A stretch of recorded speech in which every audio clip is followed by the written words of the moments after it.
Hey everyone, it's Natria Robinson Cedric Robinson. and we are on the Ownership Revolution podcast. We're the hosts, and today we have a treat for you guys. Special guest. Guys, his name is Clarence Ferguson. He is a loan officer with Spire Financial. He also is the CEO and founder of Fit Over 40.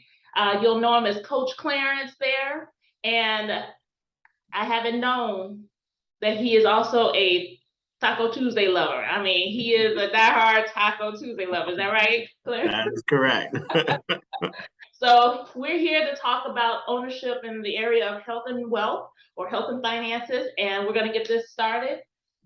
Yeah, Clarence, could you tell us a little bit about yourself? Certainly. Born and raised in California, Los Angeles, in the 70s. I'm a 70s baby. 70 Yeah, typical Los Angeles kid, a lot of trouble, getting in stuff with gangs and fooling around, all that foolishness. Got lucky and moved here in the late 80s, raised by a single mom, and just kind of was messing around a good first 20, 30 years of my life, doing stuff, but not really with directions. I got into personal training because I really enjoyed it. My first couple of clients, they were national aerobic champions. So then I got into doing some bodybuilding and stuff like that. And that's kind of how the fitness journey came about. I stumbled into mortgages on accident because I was had an insurance license, and I would be sitting on the end of the table because I was selling mortgage insurance, but mortgage insurance, not like traditional mortgage insurance on a home loan. I was selling mortgage insurance in case you died or something happened to you, is one of the arms of the insurance. And I started looking at the commissions because that in those days, everybody would be at the table looking at the closing disclosures. Absolutely. And I'm like, man, I'm on the wrong end of this table. I need to be getting what these cats are getting.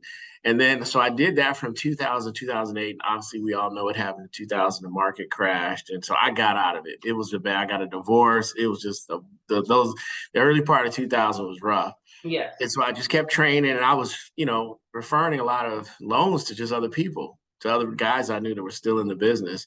And then towards the end of 2019, I decided to get back into it, and the game had changed big time from what I was used to. And so I had to re-educate myself, and it's been a great process because that's how I approach lending, because most folks don't really understand the process. So I get pleasure out of taking people who never thought they could buy a home and getting them homes. Oh, So a lot of my clients are just beginners, which is great.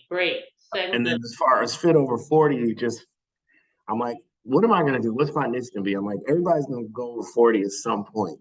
So I got a built-in audience that never stops. And then I wanted to deal with just beyond weight training, like fitness, nutrition. I wanted to deal with issues that people have in their 40s, divorce, maybe trying to buy a new home. They have credit challenges. So that's kind of the whole mix. So I wanted to blend finances, fitness, and the mental mindset part of it. And that's what Fit Over 40 represents. Absolutely. And it is definitely needed in this day and age. Sure.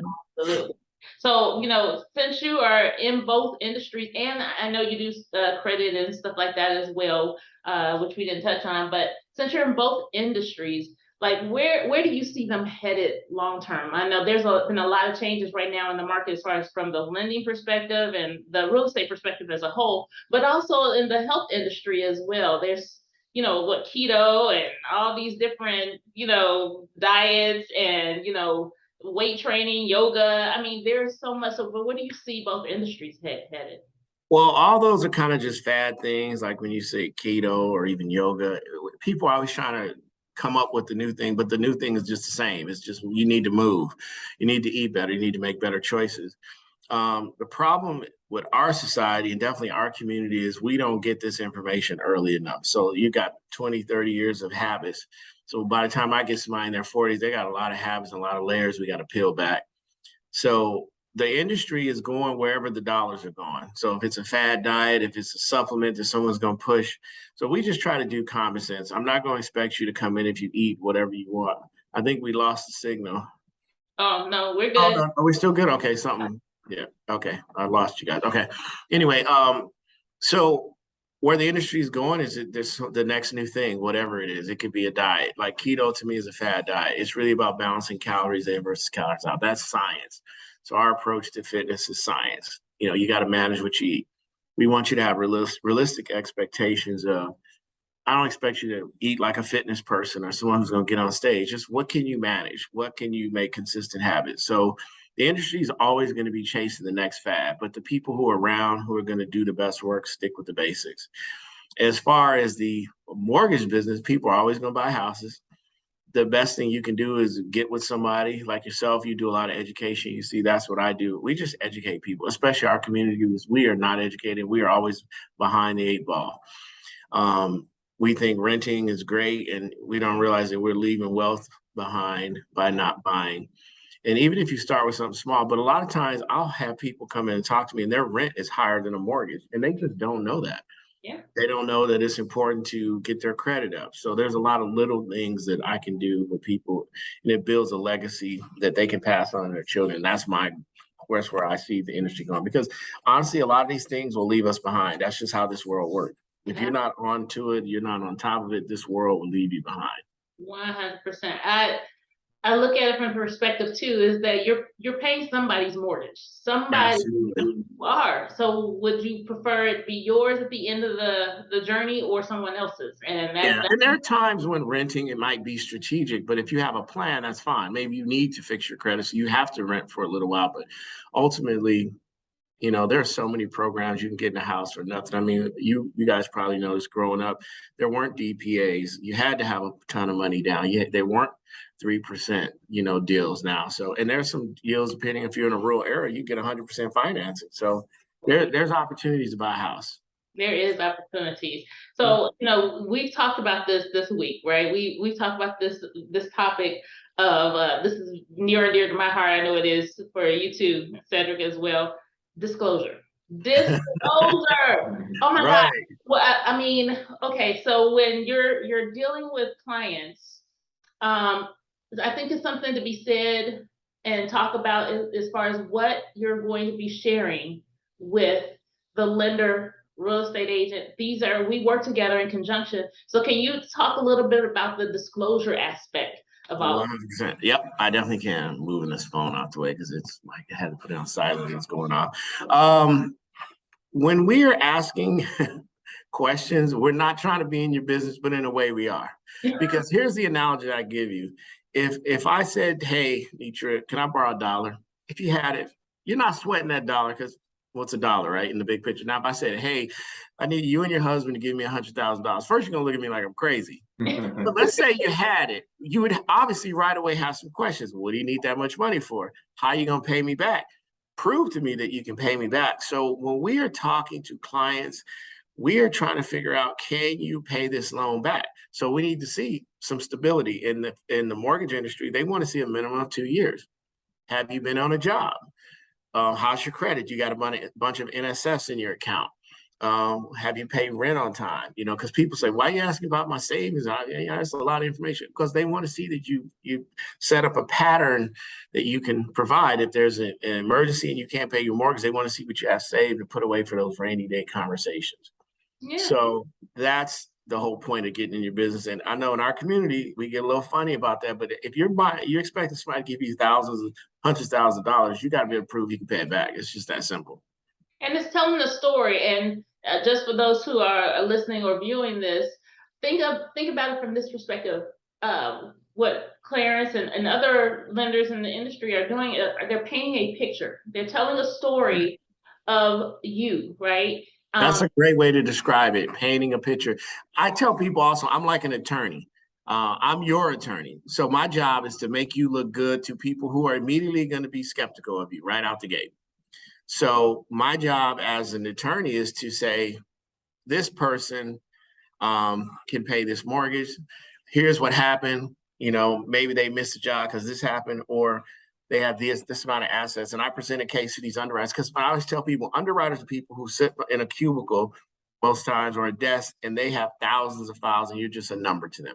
And that's how they rate you, as a number. First is your credit score. Then it's this. It's all numbers. They don't get to know you like we are frontline. We get to meet the people. We see these are good, decent humans. They could be in a house, but they don't see it that way. They see you as a number. Is your credit score right? That's the first judge. Yeah. If the credit ain't right, then they look for an alternative. Well, maybe the credit's a little banged up. We might give them a higher interest because these other factors are good. So that's how we try to approach that. And that's why I tell them, tell me the story, because I'm the one who might say, well, maybe we'll leave that part of the story out and then I'm gonna present this. So you have to trust me, they have to trust you, and they have to be honest, because we don't want to hear things last minute, like I just bought a new car, or I'm thinking about quitting. It's because I've had people literally, I've given them approval for a house and they quit their job. We don't run that verification of employment like right before you close, and we laugh about that, but you'd be surprised how many times that happens. It's Got true. a new house, my job. Why? Or how about start a new business? Don't go because the lender has said, yeah, we're good to go, and then you go buy all furniture, like put it all in your credit cards. Right? Don't do it. No. And that's where we as professionals can explain to people, don't do all that, because they just don't know. No, they don't. But that's another reason why we're talking about disclosure, right? It's very important that we have open lines of communication, between the lender, the buyers, and the real estate agent, because we are actually your advocates. Absolutely, right. 100%. Another thing is that even if it sounds like it's not good information to know, right? Okay, we already know we're going to be looking at your credit, right? If you have like $500 in the bank account in savings and that's all you got, disclose that information. If you were off for a certain period of time in a job or position and then you're back in, these are things that, yeah, they might seem like they're negative. I get it. But the thing is that we have answers and options and provide feedback and maybe sit down and come up with a plan to be able to do what it is that you want, which is to buy a home at the end of the day, right? So, and having $500 in your account is not a negative, because you might have a 401k that you've been contributing to, and we can do a loan. We can withdraw that. Some of these companies have, if you're buying a house, you can pull that money out without penalty. So there's all kinds of programs, but again, disclosure. Like I literally, that same scenario, when a person might have $200 or $300 in their account, is maybe enough for their little earnest deposit, and they're sitting on 20, 30 grand because they've been working at the same company forever, and we can use that money and get them in a bigger house or more down payment. But again, don't be afraid to share that with us. We're not going to go rob your 401k. We just need to know. And we're not going to look bad on you, because we are really seriously trying to help you. You're telling us that you want to actually change the trajectory of your life, have some legacy, some stability, and we are all for it. But you have to let us know where you stand. So, absolutely. Correct. In our culture, we can get a little defensive too. So, what are some of the ways that you can make people feel comfortable with disclosing information? Well, one of the things I do when I first meet people is we had this conversation. I love how you do the Zooms. I typically am on the phone generally because people are all over the place. But I love the idea of Zoom. But I do in my fitness group, I do Zooms about credit all the time. And I just say, listen, this is an education process.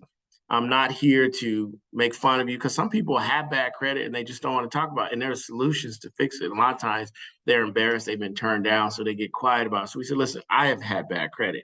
We all are learning through this process. Everybody didn't start with 800 FICO. Maybe they have parents in our community. We weren't raised that way. So maybe this is an education process. So I just try to disarm them right off the top and say, this is what we're going to do. This is how I'm going to help you. And then it's usually easy to get information out of people at that point. Absolutely. Okay. What are your top 3 tips you can give?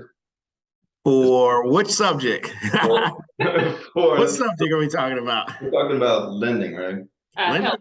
For health, we're talking we're talking lending. Well, I'll do both of them. How about that? How about we start with the lending and then we'll jump into health, because that's important to us too. Right now, I would say get with me or someone else you trust and look at where you stand right now. I've met with people who thought they couldn't buy and they were able to qualify.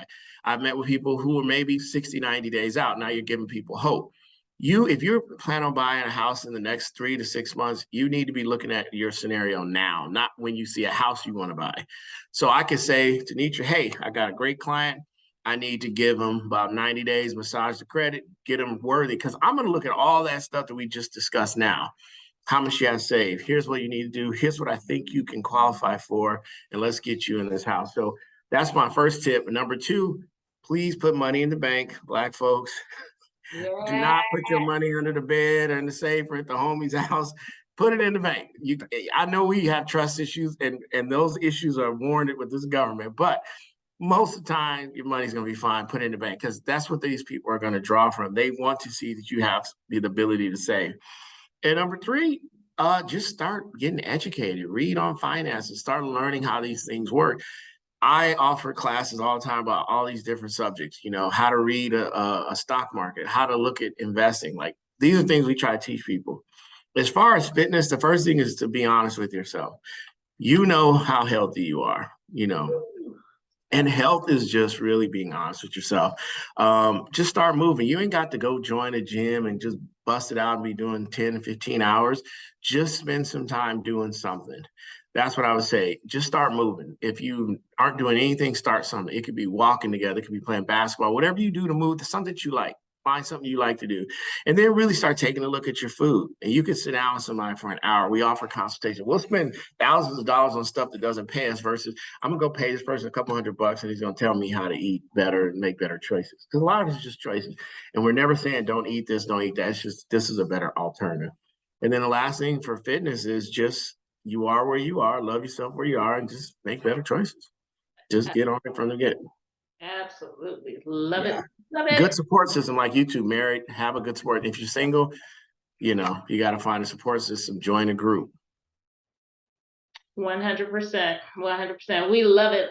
Clarence, thank you, man. You have enlightened us, shared some really good tips that we ourselves need to follow. And we need more of you guys, because I love your approach, because a lot of realtors don't take the time with people. If they're not ready, they just kick them to the curb. And that also makes people resistant to going to somebody. They say, I'm just going to rent because no one's going to sell to me. And it's not true.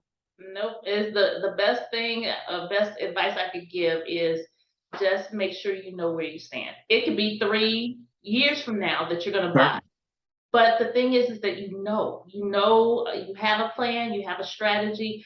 None of us started here, you know what I mean? Right. So, you got to start somewhere. So if you have a desire, or you're thinking about, yes, I want to go down this road, you guys reach out to us.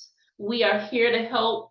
Clarence, I know you are too. You're able to go ahead and give them at least a picture, a snapshot of where they are, even if they're not going to be ready for a few years. That's well, I don't think anybody's that bad. I've never ran into somebody that's a few years, unless it's a bankruptcy or something. And even then, there are programs that'll take you as long as you're making payments. So it's just a conversation. So I got a quick question for your husband. What does he do in the mix? What's his role in this mix?